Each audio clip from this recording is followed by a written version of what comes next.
আল্লাহ হয়তো আমাকে এনে মৃত্যু দিবা, নতুবা তুমি প্রত্যেকটা মুসলমানের গুনাহ খাতাকে তুমি মাফ করে দিবা।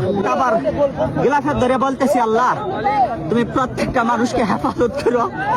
আল্লাহ যারা দোয়া চেয়েছে তুমি প্রত্যেকের মানুষের মনের মাকাসাদে হাসানা তুমি কবুল আর মঞ্জুর করে নাও।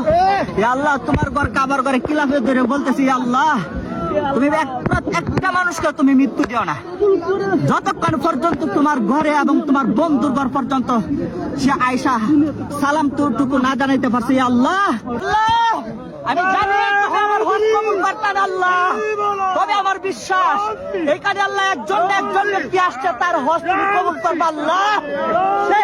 সেই হাজী সাহেবের উসিলা করি আল্লাহ তুমি আমাদের প্রত্যেককে তুমি আল্লাহ আমাদেরকে মাফ। কাবা শরীফের গিলাফে ধরে দোয়া করলে সেই দোয়া কবুল হয়। হে আল্লাহ, এই বাইরে আরজিটুকু কবুল করে নিন, তার সাথে আমাদেরকে কবুল করে নিন। আর যারা এই ভিডিওটি শেয়ার করবে তাদের প্রত্যেককে আল্লাহ বেহিসাব মাফ করে দিন। ভিডিওটি সর্বোচ্চ শেয়ার করে দিন।